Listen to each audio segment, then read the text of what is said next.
Imagine opening your bank account and seeing your first $1,000 that came directly from a business you built yourself. Not from a salary, not from a loan, not from someone giving you money, but from customers who were willing to pay you because you provided something they needed. For many people, that first $1,000 feels impossible. They think they need a large amount of capital. They think they need an office. They think they need expensive equipment. They think they need thousands of customers. But that's not necessarily true. Your first $1,000 doesn't have to come from one huge sale. It can come from dozens of small transactions. The real challenge is not making $1,000. The real challenge is understanding how to turn a simple idea into something people are willing to pay for repeatedly. In this video, I'm going to show you a practical step-by-step strategy for making your first $1,000 from a small business. And the best part is that you can apply this strategy to many different businesses. Let's get started. Step 1. Stop looking for the perfect business. The first mistake beginners make is spending months searching for the perfect business idea. They watch hundreds of videos. They write down dozens of ideas. They compare businesses. They research competitors. And eventually, they still haven't made a single sale. Don't make that mistake. Your first business doesn't need to be perfect. It needs to solve a problem. Look around you. What do people constantly need? Food, transportation, cleaning, haircuts, clothing, repairs, home maintenance, printing, beauty services, furniture, agricultural products, education, entertainment. The list is almost endless. The best business opportunity may already exist around you. You just need to find a way to serve people better, faster, cheaper, or more conveniently. So instead of asking, "What business will make me rich?" ask, "What problem can I solve for people who are willing to pay?" That question changes everything. Step 2. Choose one simple offer. Once you've identified a problem, choose one product or service. Don't start with 20 products. Don't try to serve everybody. Start with one clear offer.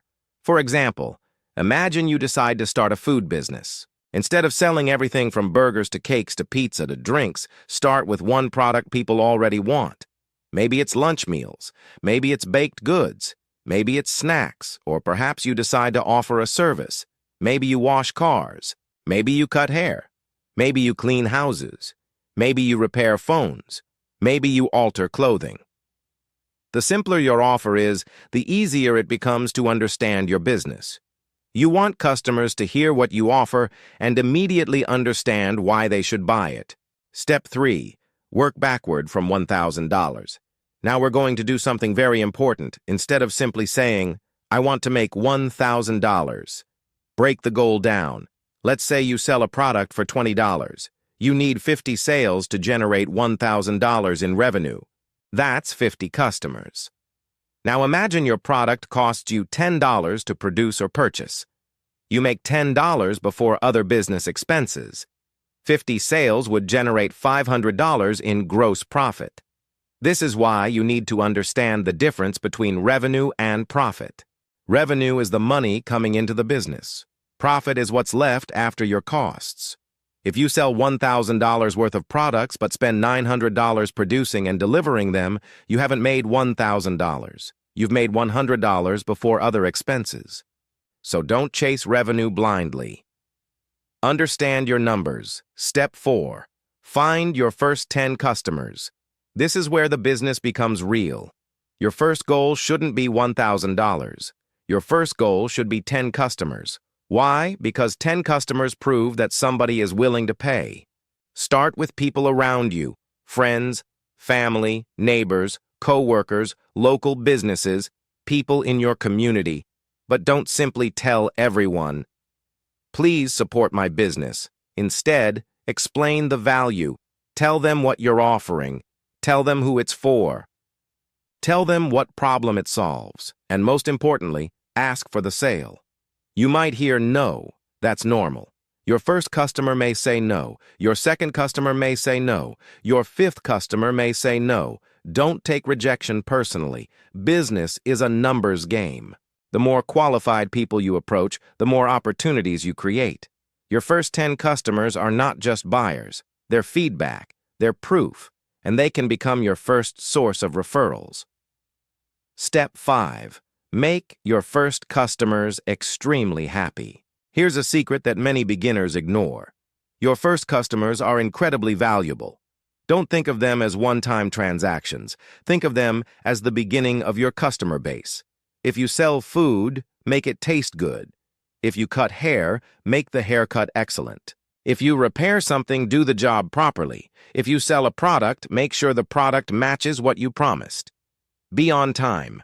Communicate clearly, treat people respectfully, and solve problems quickly.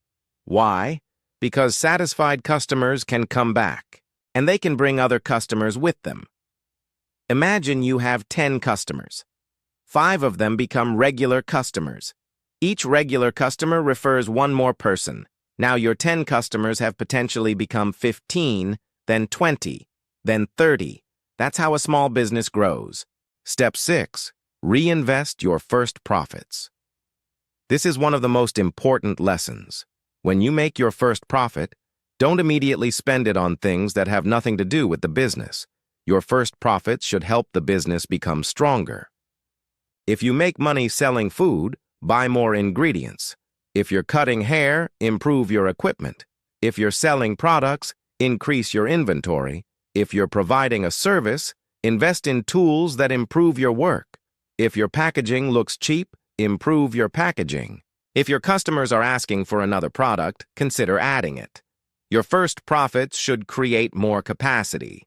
Think of your business like a small tree. If you keep taking all the fruit and never allow the tree to grow, you'll always have a small tree. But if you take some of the fruit and use your resources to help the tree grow, eventually it produces much more. The same principle applies to business. Step 7. Increase your average customer value. Now let's say you already have customers. Instead of constantly searching for new people, ask yourself, how can I increase the amount each customer spends? Suppose you sell food. A customer buys one meal for $5. You could offer a drink for an additional $2. Now the transaction is $7 instead of $5. Or perhaps you sell clothing. Someone buys a shirt. You could offer matching trousers or accessories. The idea is called upselling. You're not forcing customers to buy something. You're simply giving them another useful option. If you increase your average transaction from $10 to $15, you need fewer customers to reach your revenue goal. Small improvements can make a huge difference. Step 8. Create a referral system. One of the cheapest ways to find customers is through your existing customers. Imagine you have a satisfied customer. Ask them a simple question. Do you know anyone else who might need this? That's it. You can also offer a small referral reward where appropriate. For example, if someone brings you a new customer, you could give them a discount on their next purchase. The exact reward depends on your profit margin, but the principle is simple. Turn your customers into ambassadors. People trust recommendations from people they know. And you don't have to spend large amounts of money advertising. Your customers can help you grow. Step 9. Track every dollar. If you're serious about reaching $1,000, you need to know where your money is going. Write down every sale. Write down every expense. Track inventory. Track transportation. Track packaging. Track equipment costs. Track everything. You need to know 3 numbers. How much money came in? How much money went out? How much profit remained? Without those numbers, you're guessing. And guessing is dangerous in business. A business can look busy while secretly losing money. You might have customers every day but discover that your prices are too low. You might be selling hundreds of products but making almost nothing. Tracking. Your numbers allows you to make decisions based on reality. Step 10. Don't spend your first $1,000 like you won the lottery. This is where many people destroy their progress. They finally make money and immediately start spending it. New phone, new clothes, expensive meals, parties, a new car, and suddenly the business has no capital. Remember, your first $1,000 is not the finish line. It's proof that your business model can work. If you generate $1,000, consider keeping a portion in the business. Maybe you use it to increase inventory, improve equipment, improve packaging, expand your product range, or create an emergency reserve. The exact amount you reinvest depends on your business and personal situation. But don't confuse business revenue with personal spending money. Keep your business finances organized. Here's a simple $1,000 example. Let's say you start a small service business. You charge $25 per customer. Your target is $1,000 in revenue.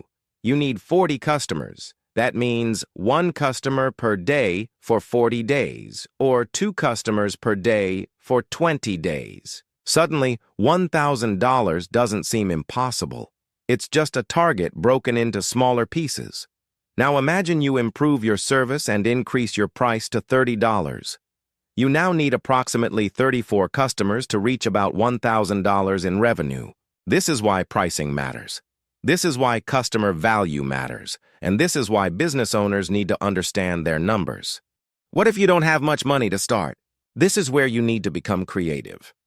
Start with a business that uses something you already have. If you have cooking skills, start with food.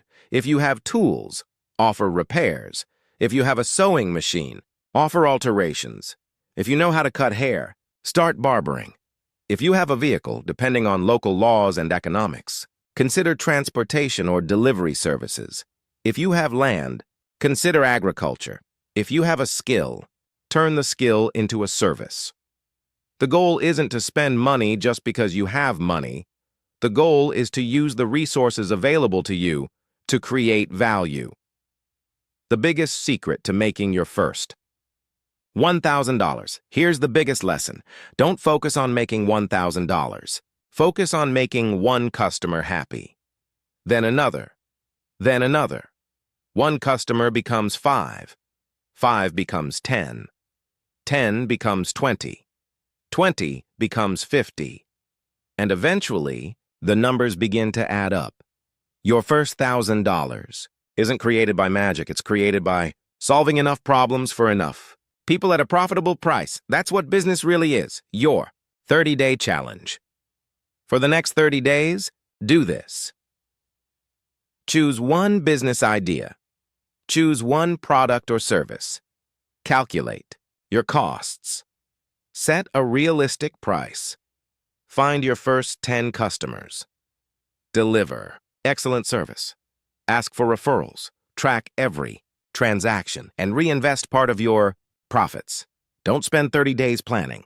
Spend 30 days executing, because you can learn more from your first 10 customers than you can learn from watching 100 business videos. Final message. Your first $1,000 could be the most important money you ever make. Not because $1,000 will make you rich, it won't, but because earning that money through your own business teaches you something incredibly valuable. It teaches you that you can create value. It teaches you how to find customers. It teaches you how to sell. It teaches you how to manage money. And most importantly, it teaches you that income isn't something that only comes from a paycheck. You can create it. Start small, solve a real problem. Make your first sale, then make another. Keep your costs under control. Reinvest your profits and keep improving. Your first customer could be the beginning. Your first $1,000 could be the foundation, and what you build after that could completely change your financial future. Thanks for watching, and I'll see you in the next video.